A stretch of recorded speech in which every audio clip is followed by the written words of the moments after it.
Hi, I'm Dwayne Vance. I'm an attorney in Park City, Utah, and I'm running for the U.S. Congress in Utah's 1st Congressional District. Although my name will be on the ballot in November, I am intentionally not running as either a Republican or a Democrat, and I'd like to take a few minutes to explain why. Many years ago, former Secretary of the Agriculture, Ezra Taft Benson, spoke about the similarities between the Roman Empire and America. Rome thrived for more than 200 years, reaching its pinnacle in its 2nd century, leading to a decline in its ultimate collapse in the 3rd century. Rome's decline was marked by vast increases in the number of the idle rich and the idle poor. The idle poor were put on a permanent welfare system, not unlike ours here in America today. As the number of these welfare recipients increased in number, they combined to form a powerful political bloc. These welfare recipients were not shy about making their demands known, and the government did not hesitate to give in to their demands.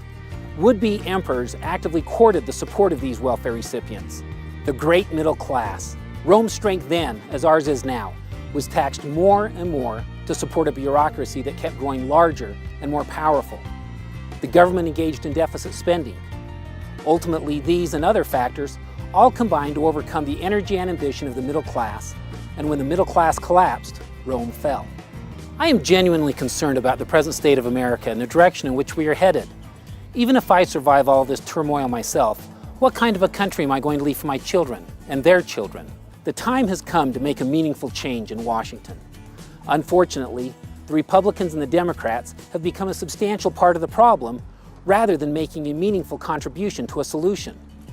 A Republican-controlled Congress gave us the Patriot Act and related legislation, and now we are faced with unprecedented domestic spying, invasions of our privacy, and the loss of liberties and freedoms that our government is supposed to be protecting. A Democratic-controlled Congress gave us Obamacare, and unchecked proliferation of federal bureaucracy and social welfare programs. Whenever George W. Bush asked to increase the national debt ceiling, as a general rule, Republicans voted in favor of it and Democrats opposed it. Similarly, whenever Barack Obama is asked to raise the national debt ceiling, as a general rule, Democrats have voted in favor of it and Republicans have opposed it. When it comes to increasing our national debt, it is either a good idea or it is a bad idea, and it shouldn't matter which political party's in power asking that it be done. In his farewell address, George Washington warned of the potential dangers of powerful political parties battling back and forth for control of the government. He observed that although these political parties, and I quote, may now and then answer popular ends, they are likely in the course of time and things to become potent engines by which cunning, ambitious, and unprincipled men will be enabled to subvert the power of the people and to usurp for themselves the reins of government, end quote. That is precisely the predicament in which we find ourselves today. Politicians are no longer servants of the people, but rather they are mere puppets of political parties. Notably, these political parties enjoy power and influence only to the extent that we, the people, permit them to do so. A recent Gallup poll demonstrates that 42% of Americans are politically independent. That is a higher percentage than the people who admit to being either Republican or Democrat. Independents are now the majority, and it is time for the sleeping majority to wake up and retake control of the federal government.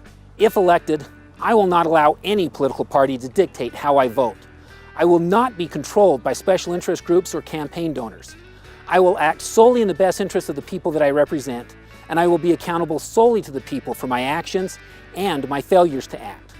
If elected, I promise to affirmatively introduce legislation to dramatically curtail the existing federal bureaucracy and related spending, with the immediate phasing out and ultimate elimination of both Obamacare and the Department of Education right at the top of the list. With your help, I can make a difference in Washington. Vote for Dwayne Vance for Utah's 1st Congressional District, and look for other independently thinking people on the ballot running on the Independent American Party ticket. Tell your friends and spread the word.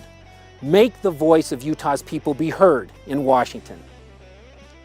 I'm Dwayne Vance, a candidate for U.S. Congress, and I approve of this message.